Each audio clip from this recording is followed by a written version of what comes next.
E aí, viajantes, bom dia! Ainda bom dia, 11h30, acordei às 11. Mas a vantagem de poder estar viajando nessa época é que o sol baixa só lá, dependendo do o quanto norte você está, daí vai aumentando, né?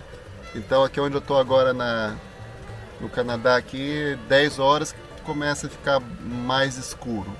Então os passeios podem ser durante o dia inteiro, porque os parques na maioria fala a hora que o sol nasce até a hora que o sol vai embora. Então fica aberto até mais tarde, se for o caso de passear num parque. Então meu nome é Walter, estou aqui no Minimax, estou fazendo um trajeto que vai lá de Oregon até o Alasca, aos poucos. E daí eu vou subindo aos poucos e vou explicando para você o processo de como é que chega lá. Hoje é meu último dia aqui nesse camping do Thousand Trails. Fiquei aqui 9 dias, estou preparando aqui meu café almoço, a gente chama isso aqui de brunch, que é uma mistura dos dois. Então uma das vantagens de acordar tarde é que daí eu já como o café da manhã e o almoço junto e depois eu só janto. Chegando mais um aventureiro aí. Então é isso, essa aqui é a minha cozinha, eu já mostrei para vocês algumas vezes, um pouco bagunçada. Eu sempre tenho meu café Melita. Sempre trago um estoque do Brasil para poder viajar e ter meu cafezinho que eu gosto. E também tenho minha toaster oven. Minha toaster oven, na verdade, tem o toaster oven, né? E também tem o air fryer na mesma unidade. Como o meu trailerzinho aqui é pequeno, tem que ser tudo pequeno. Dei uma lavada no carro outro dia, mas já está cheio de pó. Uma coisa que eu não tinha mostrado para vocês, quando eu cheguei devia ter mostrado. Como é que é a conexão aqui no Canadá. É tudo parecido com os Estados Unidos, né? Mas lá os Thousand Trails está cheio de tomada e tal. Essa aqui só tem uma, que é pro 30 amp, que é aquela comum de 3 pinos. A água você pode notar, né, que tá aqui o cano tá coberto com esse isolamento térmico e também tem uma tomada. Então esse parque aqui fica aberto, acho que fica aberto o ano inteiro. Daí quando tá mais frio, para não congelar os canos, eles ligam isso aqui na tomada. Eles ligam na tomada e daí o cano fica aquecido para não congelar as coisas. Então qual é o plano hoje? Hoje nós vamos fazer um pouco de planejamento. E daí eu vou explicar para vocês como é que planeja esse longo trajeto. Na verdade não tem plano. Mas se você precisa planejar pelo menos os próximos 10 dias ou a próxima semana, para ter mais ou menos ideia se vai ter gasolina, onde que você vai dormir, coisa e tal. Então precisa um pouquinho de planejamento, mas não muito, porque é impossível. Então daí o que eu faço? Então, como eu vou ficar alguns dias ao ar livre, daí eu não vou poder ter muita energia ou força, né, para poder ficar cozinhando, coisa e tal.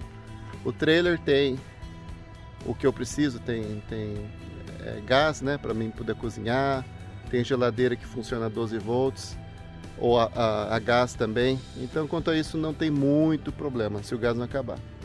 Então daí o que eu faço? Eu não gosto muito de ter que usar o propane, porque eu uso mais para emergência o gás, né? Então eu tenho essa bateria aqui que eu uso de 3.000 watts. Eu tenho 2 placas solares que está guardada ali no banco, uma de 200 watts e uma de 100. Então se eu precisar na emergência, eu coloco as placas solares, mas esse aparelho aqui que é da GoZero, ele também carrega na cigarreira do carro. Então 3.000 watts dá para praticamente rodar tudo que tem o trailer. O que mais consome seria o micro-ondas e também o ar-condicionado.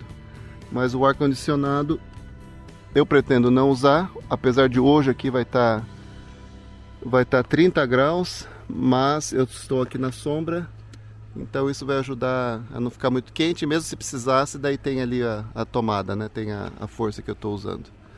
Então eu costumo cozinhar, pelo menos para os 3, 4 dias, eu cozinho carne, eu fiz arroz ontem, bastante, e deixo na geladeira. Então daí, em vez de precisar cozinhar usando propane, daí eu ligo na bateria e micro-ondas usa só uns 2 minutos para esquentar a comida. Então assim eu economizo meu propane, porque vai precisar usar o propane para a geladeira e também para o aquecimento da água. Então, assim eu vou economizando no que eu posso. Então eu vou ali no Lodge com vocês e daí eu vou mostrar no mapa mais ou menos quais são os planos para você se orientar. É claro que cada um tem seu plano, seu passo de viagem, né? Eu não estou com pressa dessa vez, mas daí você tem uma ideia mais ou menos como é que faz um roteiro, um planejamento para subir. Pois é, antes de ir embora também o que a gente tem que fazer? Lavar as roupas, né? Então tô lá deixando as roupas lavar. Agora tá na hora aí do check-in do pessoal que tá entrando, que é 12:30, é a hora que o pessoal costuma chegar. Então tem as máquinas que eu mostrei para vocês no outro vídeo. Essa aqui usa 2 moedinhas de $1, que aqui chamam de loonies. Então o pessoal aproveitando a internet. E eu vou aqui, está fresquinho o ar-condicionado, sentar aqui para brincar com o computador um pouquinho, enquanto o povo fica largateando lá na piscina. Cadeirinha do papai aqui, fresquinho. Coisa que aconteceu interessante foi que a internet eu paguei $15 para ter ela uma semana. E daí sábado à noite, hoje é segunda, sábado à noite começou a dar um pouquinho de problema, desconectava, conectava, domingo também, o dia inteiro. Daí eu liguei para lá hoje e falei, ó, paguei a semana inteira e tava dando problema, né? O cara falou, realmente tava com falta de força, sei lá, algum problema. Daí o que aconteceu? Daí o cara falou, você quer o reembolso? Claro, que eu vou ficar aqui só mais um dia. E aqui no Lodge tem internet. Daí na hora o cara vai devolver o dinheiro. Quer dizer, eu usei 6 dias, um não funcionou, e vai devolver a semana inteira de uso. Essa é assim que funciona o primeiro mundo, gente. Um livro que é praticamente a Bíblia dos viajantes para Alasca é esse livro aqui que se chama Miles ou Milepost. Esse livro se acha também em biblioteca, se vocês não quiserem gastar dinheiro comprando. Acho que foi $24 ou coisa assim. Então você pode pegar esse livro na biblioteca, ficar sentado no fresquinho e dar mais ou menos uma olhada no trajeto que você quer fazer. Também tem a versão digital, quando você compra tem uma senha, daí você baixa a versão digital, que daí fica um pouco mais fácil. Mas praticamente tem passo a passo, milha a milha, o que você deve ver, onde que você deve parar, todas as cidades que tem no caminho.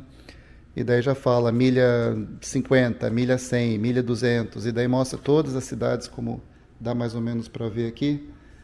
E daí também tem as regiões, dependendo do trajeto que você for fazer.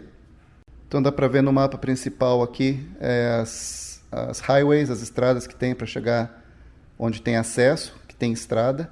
No inverno, obviamente, isso aqui muda, porque daí abre umas estradas sobre lagos, sobre rios, e também o jet ski, não é jet ski, é snow ski, esqui para neve. E tem até aquele trajeto que muita gente faz, que o pessoal chama carinhosamente de Tuk, mas é Tutoyaktu. É um nome complicado. Então tem todos esses trajetos. Daí eles sugerem itinerários, que é esse que eu estou fazendo aqui. Saindo aqui está mostrando de Seattle. Eu vi um pouco mais de baixo, Dawson Creek, Fort Nelson, Watson Lake, blá blá blá blá blá blá, Fairbanks. E depois eu vou fazer o outro passeio lá por dentro. Então isso aqui é sobre esse livro, que realmente vale a pena ter na sua biblioteca, também até como histórico da sua viagem, da sua passagem pelo Alasca.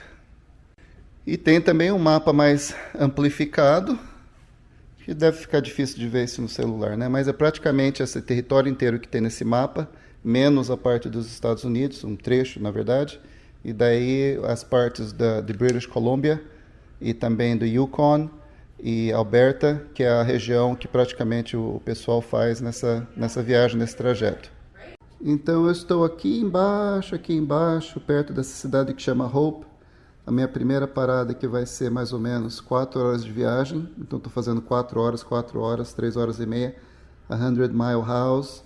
Depois passar por Prince George e daí virar à esquerda aqui contornando, passar por Smithers e daí subir. E uma passagem que muita gente não faz porque deve ser um pouco não muito divulgado, essa cidade aqui que chama Stewart, que é em British Columbia. mas tem essa outra cidade aqui do lado que chama Hyder. Aqui, essa cidade é a cidade mais sul do Alasca onde você pode dirigir, porque o resto é tudo ilha e não tem estrada. Está aqui Juneau, que é a capital.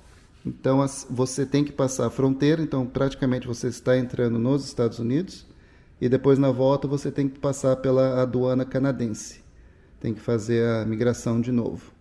Mas é uma casinha que tem lá. Mas eles fazem todas as perguntas que fariam para qualquer estrangeiro que entra no Canadá. Então esse é o primeiro passo, a viagem que está indo por aqui. Depois eu vou ali passar para o White Horse. Depois subir aqui por Haines Junction, Beaver Creek. Esse trecho aqui, subindo para White Horse, o que fica na província de Yukon, esse trecho aqui é onde costuma ter, ou pelo menos foi onde que eu vi mais animais, principalmente ursos. Tem muito urso por aqui. E até nessa cidadezinha aqui, na verdade, o Hyder, tem um ponto de acesso que vai no rio, onde os ursos ficam comendo comidinha. Mas costuma ser isso aqui mais para o fim de agosto, onde costuma ter mais. Então daí eu vou subindo. Daí, já que vai ter um festival, vai ter uma Olimpíada de Esquimó e Índio. Na verdade, isso eu vou explicar quando chegar lá, que tem uma diferença. Tem índios, né, Athabascans, e também certo ponto, principalmente daqui Fairbanks mais para cima, daí começa o que chama os verdadeiros esquimós. Eles não se dão muito bem, porque houve muitas guerras antigamente para a conquista de território. Então essa também é outra história. Tem muita história para contar para vocês do Alasca. E assim que eu for lembrando, eu vou contando para vocês. Mas esse é o trajeto. E depois, não sei se eu vou seguir viagem, voltando e tentar subir lá para Tuk, que era o desejo dessa viagem. Dead Horse, quando você sobe para Dead Horse, você tem que pegar um ônibus para poder chegar no Oceano Ártico. E daí é coisa mais de turista, então acho que não sou muito chegado nisso. Mas o que eu quero fazer um dia, que tem até aquele meu amigo americano que já veio comigo 2 vezes, 2 ou 3? 2, para ir nessa cidade que chama Barrow, que é o ponto mais norte que existe.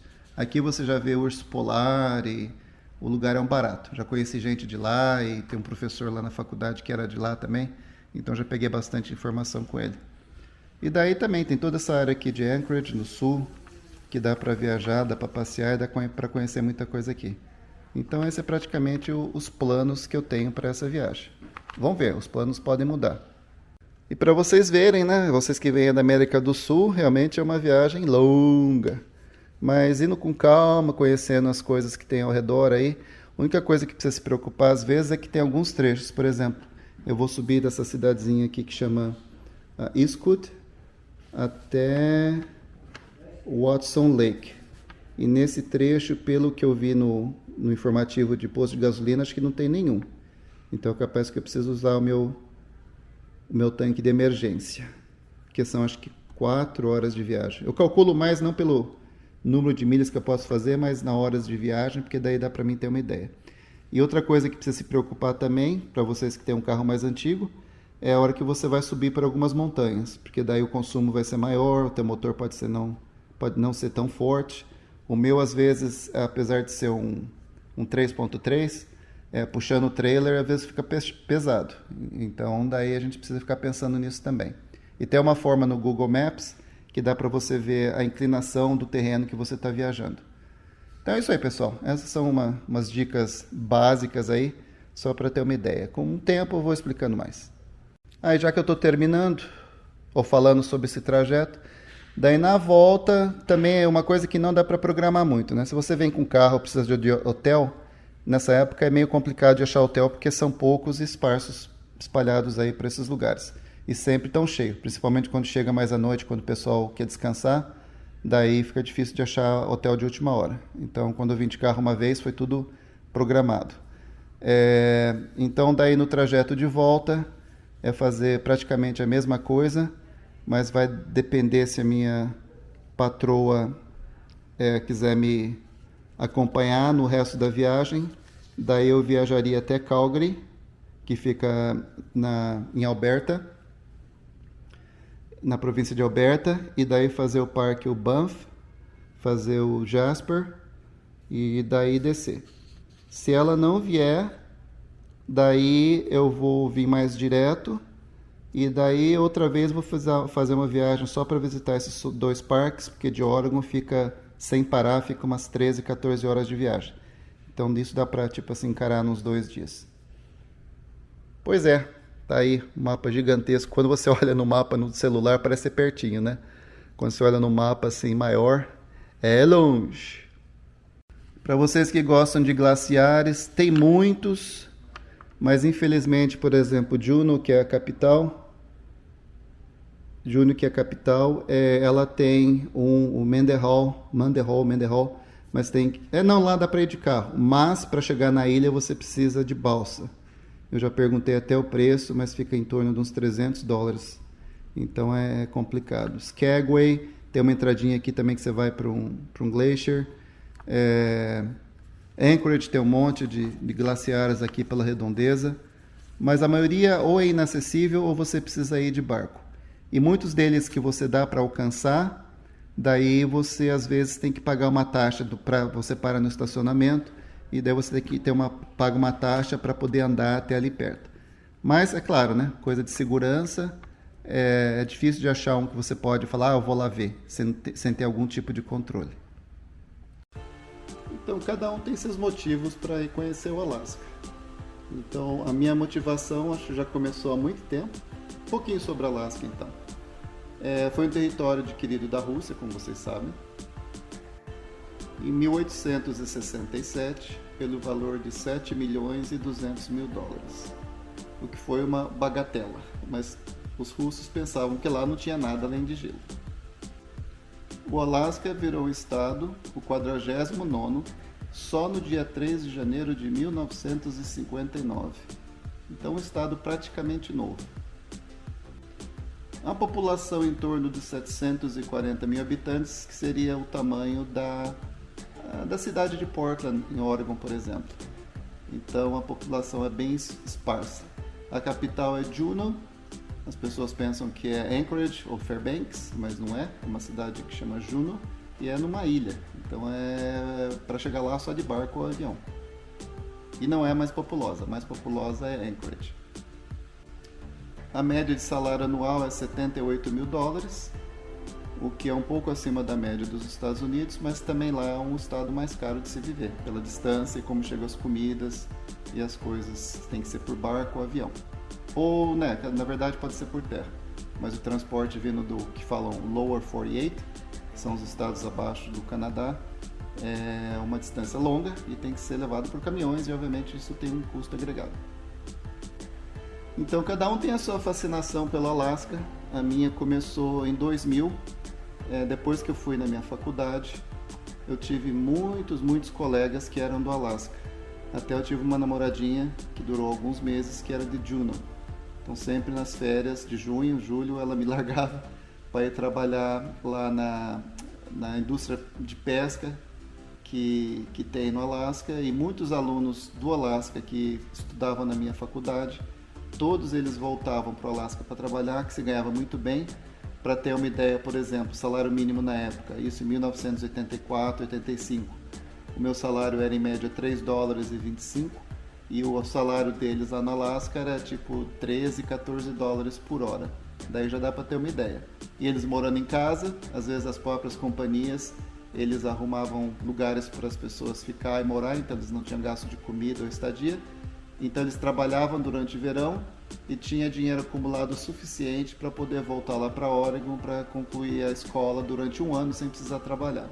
Infelizmente, como eu era aluno, só podia trabalhar dentro da faculdade, eu não tinha essa mordomia de poder ir para o Alasca trabalhar, porque muitos me convidaram, daí falavam, olha, gostaria muito, mas tem essa situação e eu não posso trabalhar lá.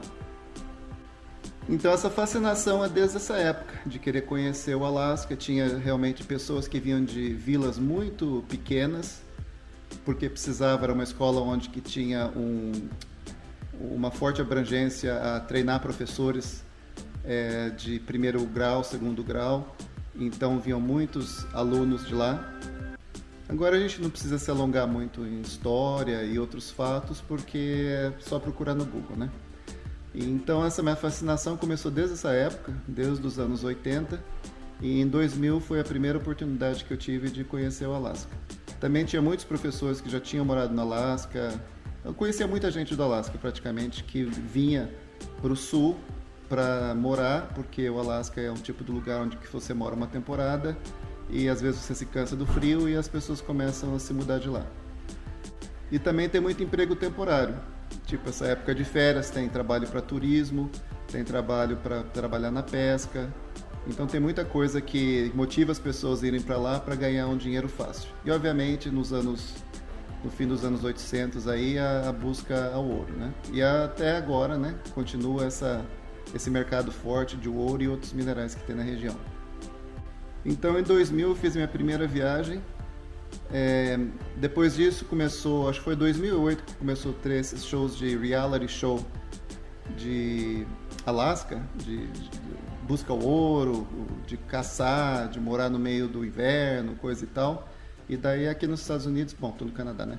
Mas nos Estados Unidos começou a aparecer muita agência de turismo e também muita propaganda na televisão falando para ir conhecer o Alasca. Daí mostra aquelas fotos bonitas lá das montanhas, coisa e tal.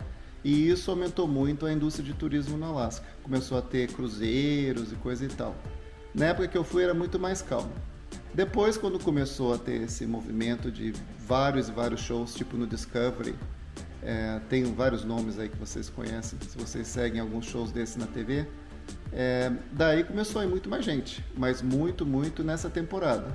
Daí voos da Alaska Airlines, por exemplo, tem saindo de Portland, Seattle, diário, tem vários que vão lá para Anchorage, Fairbanks, para Juneau e para outras regiões de lá. E obviamente quando eu fui em 2000, aquela curiosidade para ver neve, para ver gelo, mas em Oregon tem, eu já tinha visto e tal, mas para ver como é que era a vida do alasquiano durante essa temporada. Então teve muitos eventos, foi em março, lembra? E tinha muitos eventos interessantes, tipo corrida de cachorro, tinha um campeonato que ainda tem uma competição de esculturas em gelo, então o pessoal tira aqueles blocos gigantescos de gelo, leva lá na cidade e como fica gelado abaixo de zero, daí eles fazem suas esculturas magistrais aí numa praça que tem lá. E então foi bem aproveitável essa primeira vez. Mas foi no inverno, março, que era quase começo da primavera. Depois dessa experiência, tem os vídeos ali que eu coloquei no YouTube das viagens antigas. Daí eu comecei a ir, mas daí eu levei a família, levei o meu filho uma vez. Com essa, né, se Deus quiser, chegaremos lá. Essa vai ser a 7ª vez. E a fascinação mais de viajar na estrada, porque você vê muitos animais selvagens, a viagem é longa. Na verdade, tem trechos dessa viagem que é muito monótono, que você anda 2, quase 3 horas, só tem árvore de um lado, árvore do outro, árvore do outro. De novo, tem um vídeo aí que eu mostro um grande trecho que eu fiz para vocês verem como é que é a estrada. É um vídeo acelerado. Então, existem esses estilos variados aí de viagens por Alasca. Tem você ir de carro, os brasileiros no geral, o pessoal da América do Sul, México. Quando você vai chegando no Alasca, tem certos lugares que você vê muito turista com esses unibug, acho que chama, aqueles caminhões gigantescos, que é da Alemanha, Suíça, parece que o alemão gosta de ter esses caminhãozão. Daí você vê gente de motocicleta, você vê carros, praticamente do mundo inteiro. Então é tipo assim, um objetivo de muitos é dirigir até lá, para ter essa experiência de dirigir, e muitos é apenas conhecer a região, conhecer o Alasca de uma forma mais confortável, que seria indo de avião, alugando um carro, ficando em hotéis bons, coisa e tal. E daí também tem a parte do turismo de navio, né? Fazer cruzeiro. O cruzeiro realmente você aproveita bem o cruzeiro, você não vai conhecer o Alasca, você para em vários pontos, mas para conhecer o Alasca mesmo, você tem que ficar vários dias para ir em cidades menores, vilarejos menores, até fazer um passeio tipo que fala com o Bush Pilot, que você pega um avião no aeroporto de Fairbanks ou Anchorage, e ele vai fazendo pinga-pinga, deixando correspondência, deixando pessoas nessas vilazinhas que se chama Esquimós, no meio do Alasca. Esse é um passeio que realmente vale a pena. Bom, tem muita coisa para contar, para falar, mas eu vou deixar esse vídeo por aqui, porque continuando a viagem, vou achar mais coisas, lembrar de mais coisas para falar para quem estiver assistindo esse vídeo aí. Então, beleza, espero que tenham gostado aí das dicas do mais ou menos aí meio que passo a passo, apesar que não tem um planejamento que é 100% certo. Nessa viagem pode acontecer muitos imprevistos, você pode mudar de ideia, ficar 2 dias em um lugar, 3 em outro. Então, se você vai de carro, é claro que você vai ser um pouco mais flexível no seu calendário. Agora, se for de carro e você precisar de hotel, é claro que precisa se programar um pouco. E se for de outros métodos também. Um grande conselho, aqueles que não vão fazer isso de carro, se você vier de avião, a passagem, dependendo da época, e se você comprar com bastante antecedência, é bem em conta. Em conta, diríamos, se você saindo de Los Angeles, ou São Francisco, Portland, Seattle, Vancouver, por exemplo, você pode achar uma passagem aí por $150 ida e volta para Anchorage ou Fairbanks. Mas como eu digo, tem que procurar, ficar verificando quase todos os dias para ver quando aparece essa oportunidade. Também se for 4, 5 meses de antecedência, você vai achar um carro para alugar barato. A última vez eu paguei foi $25, $26 a diária, que em termos de aluguel de carro no Alasca é muito barato, mas também foi com muita antecedência. E Airbnb você vai achar de tudo quanto é preço, tamanho, cor, para várias pessoas, para poucas pessoas. Tudo tem a ver com programação, pensar antes. Então é isso aí, pessoal, espero que tenham gostado das dicas aí e nos vemos no próximo vídeo, que se Deus quiser vai ser daqui uns 300, 400 quilômetros daqui.